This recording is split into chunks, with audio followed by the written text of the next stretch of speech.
aí, meus irmãos, como é que vocês estão? Tranquilo, na paz? Espero que sim. Começando mais um vídeo aqui no canal Ser Católico.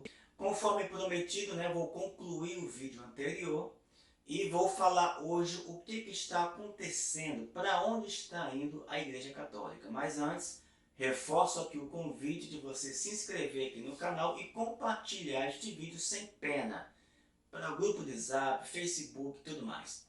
Meus sites no Facebook, também vou deixar aqui na descrição. O nome deles, na verdade são grupos, eu chamo de sites porque são sites, mas são grupos do Facebook, católicos também. E o meu perfil no Instagram, o perfil de evangelização. Beleza? Muito bem.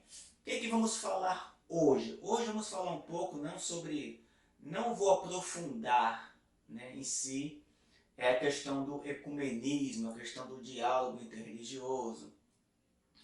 Isso eu falei no primeiro vídeo, a situação da igreja atual. Mas a questão é, para onde a Igreja Católica está indo com tanta aproximação, com liturgia enculturada, que está aí já nos projetos do magistério da igreja, está lá super aprovado, mas que está causando muita confusão, muita polêmica, no mundo, por parte de católicos aí que não aceitam essas atitudes, vamos colocar assim, esses posicionamentos, essas iniciativas por parte do Vaticano.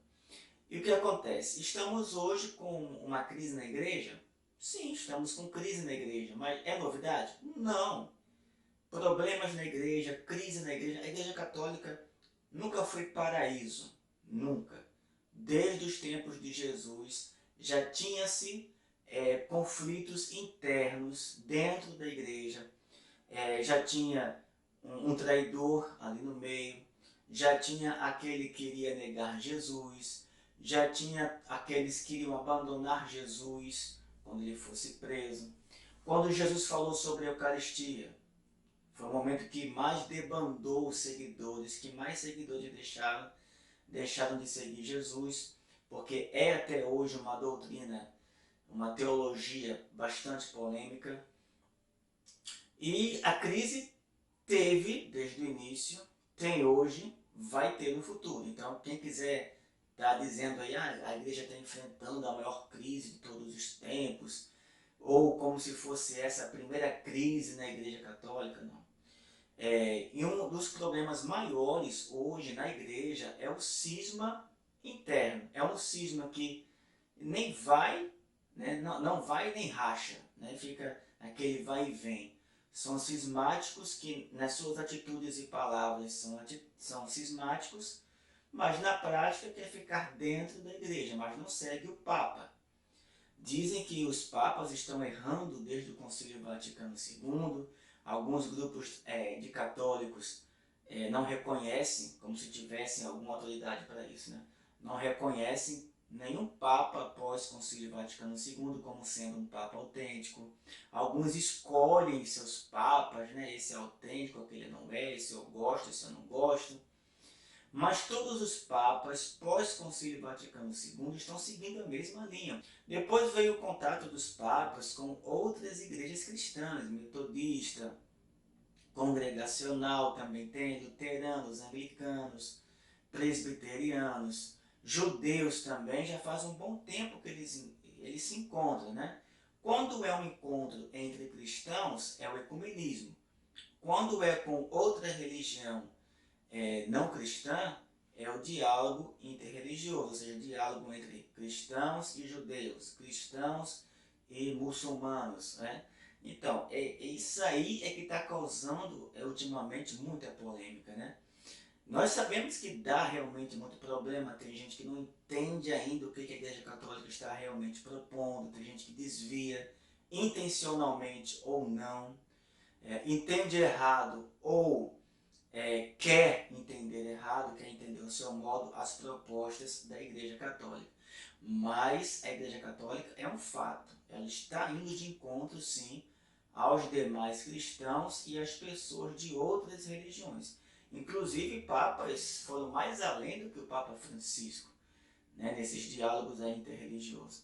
E isso causa uma discordância muito grande, um problema muito grande, e muitos católicos realmente há um bom tempo já não tem mais unidade com o Papa.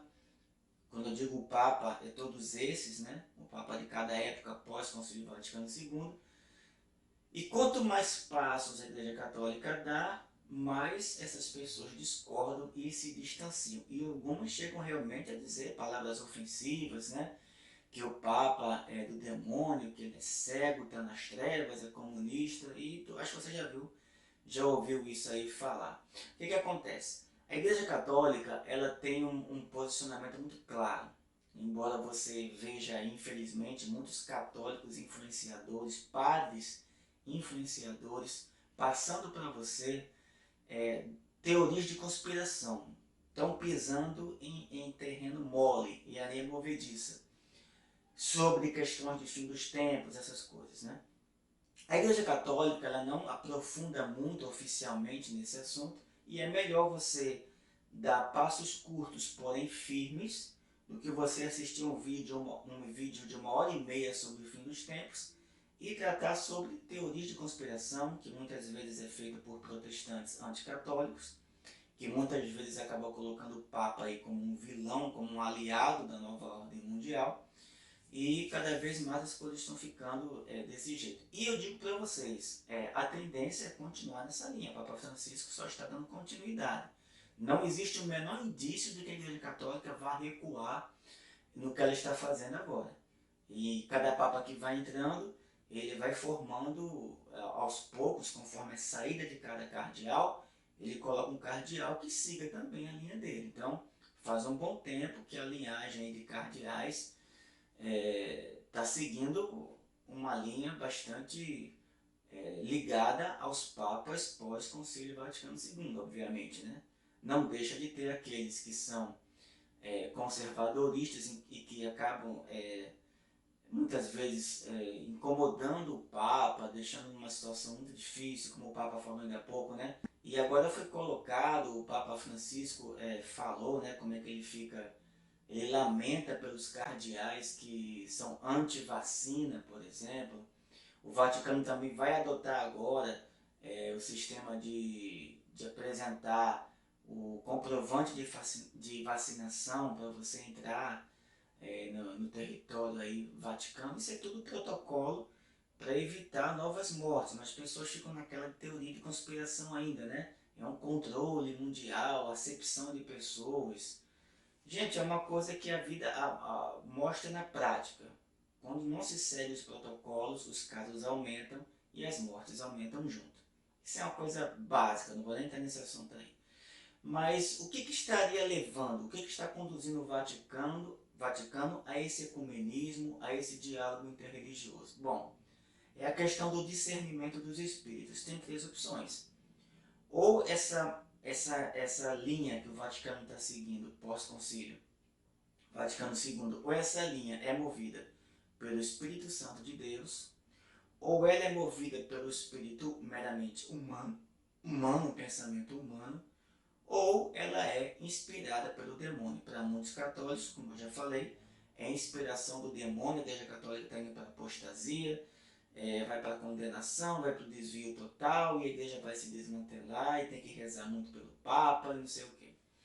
De fato tem que rezar pelo Papa, mas não porque ele está desviado não, mas que ele cada vez permaneça ali firme. A ação do Espírito Santo ela é única, mas quando chega a ação humana, ela agrada mais ao demônio, porque quando você tem um pensamento meramente humano, aquilo que é de Deus fica de fora. Por exemplo, quando Pedro falou para Jesus, não Jesus, não sejas tu crucificado, não vamos deixar o Senhor passar por isso. Jesus se volta para Pedro, com o pensamento humano de Pedro, com pena que Pedro teve de Jesus, não entendia ainda o plano de salvação. E Jesus chama afasta-te Satanás, porque junto com esse pensamento humano, estava um pensamento que agradava a Satanás. Não quer dizer que Pedro era conduzido pelo demônio, que estava naquele momento possuído pelo demônio.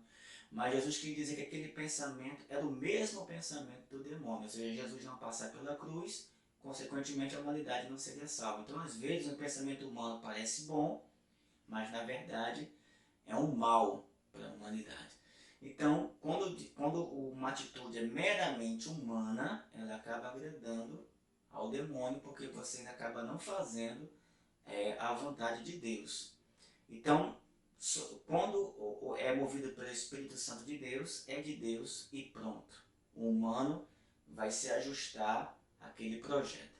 O Concílio Vaticano II foi consagrado a São José, foram alguns anos ali de oração, de estudo, de partilha, consagração a Nossa Senhora, invocação do Espírito Santo, até digo mais, o concílio foi muito voltado para um aprofundamento no Espírito Santo, para uma renovação da igreja movida pelo Espírito Santo. Então, a começar por aí, né?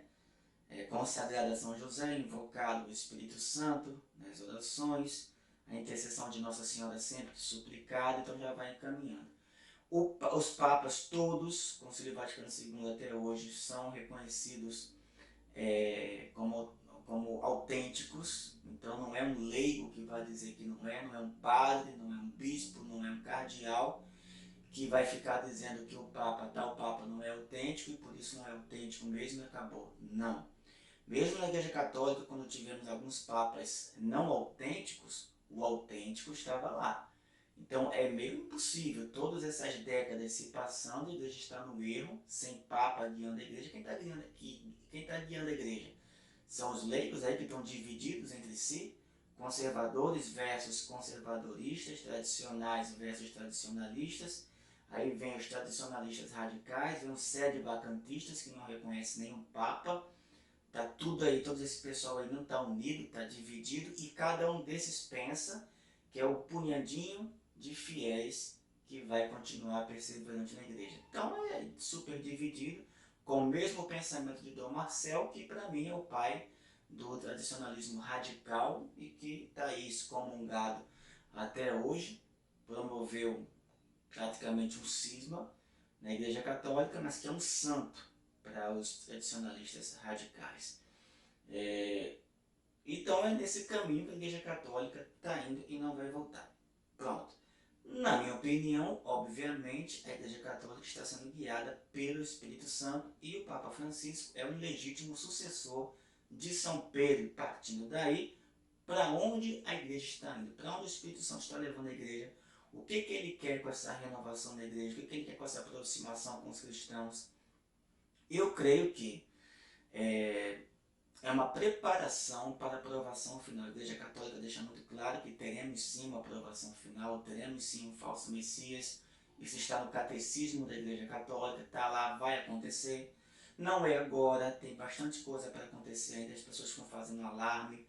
O anticristo não é americano, o anticristo não é francês, não é europeu, não é muçulmano. O anticristo, gente, ele é judeu. Ele vai ser um judeu, porque ele vai ser reconhecido como Messias, ele vai ser acolhido no templo de Deus, no templo de Jerusalém. Caso você não saiba, é isso também que os pais da igreja falam, né, sobre isso. Então, todo esse pessoal que vive de teoria de conspiração vive sendo guiado por teóricos de conspiração que mentem, estão ficando milionários, são anticatólicos, mas estão conquistando católicos até mesmo influentes nessas teorias aí de conspiração. Então, me parece que estamos sendo preparados, mas em que sentido? O anticristo, ele não vai perseguir somente cristãos e nem vai ser uma exclusividade, não. Tem gente que pensa que só os cristãos vão ser perseguidos pelo anticristo. Não. São Paulo diz que o anticristo vai se levantar contra tudo que se chama Deus, contra tudo que é sagrado. Não só sobre Jesus Cristo, sobre o Deus verdadeiro. Então indica que ele vai perseguir todas as religiões. Por quê? Porque ele vai querer ser adorado por todo mundo. Só que as religiões não vão aceitar adorar. Por exemplo, a Umbanda e o Candomblé, os líderes mesmo, os mais sérios, eles não aceitam o sincretismo. Umbanda é Umbanda, cristianismo é cristianismo, catolicismo é catolicismo, candomblé é candomblé. Então vai ter tipo isso, vai ter líder judeu, mesmo que não vai aceitar adorar esse cara, esse anticristo, mas vai ter líder judeu que vai aceitá-lo como Deus. Então é isso que vai acontecer. O anticristo vai perseguir todas as religiões. Então é bem provável que haverá uma união uma união, não uma mistura, não um sincretismo, uma união entre todos os cristãos, ou boa parte, não sei, né, dos cristãos e também de líderes de outras religiões vão também se unir nessa tentativa de sobreviver a este tempo que chegará difícil. Então, me parece, eu creio que é uma preparação do Espírito Santo, uma aproximação. E nessa aproximação, que vai se tornar maior no futuro, muitas conversões ao catolicismo vai acontecer. Muitas conversões, muito. Porque as pessoas vão se aproximar e conhecer melhor a Igreja Católica. Não é você chamando um herege de herege, não é você chamando de idiota, não é você dizendo que vai queimar na fogueira, não é você dizendo isso e aquilo que você vai converter, não. É no diálogo. Com quem não dá para dialogar, você não dialoga, mas com quem dá, dialogue, porque vai dar fruto diálogo e oração, né? Acolhimento, conviver, é esse caminho, a cultura do encontro que a Igreja Católica tanto fala. Isso não é à toa. Não é somente pela paz mundial, ou seja, acabar esse negócio de estar matando por causa de religião, estar discutindo na internet, xingando um ao outro, católico xingando católico, católico xingando crente e vice-versa. É para também, é mais além. Não é à toa que a Igreja Católica está firme nos passos ali, tem algo a mais, tem algo mais profundo que Deus está preparando e que pode ser isso. Então, respondendo a pergunta, para onde a Igreja Católica está indo? Para uma preparação maior para a aprovação final. Ela não está pensando só nela. Deus não está pensando só nela. Haverão grandes coisas, grandes milagres, grandes conversões no futuro. E aí sim vai ter a unidade tão desejada que todos sejam um. Então, obrigado e até o próximo vídeo, se Deus quiser. Deus te abençoe.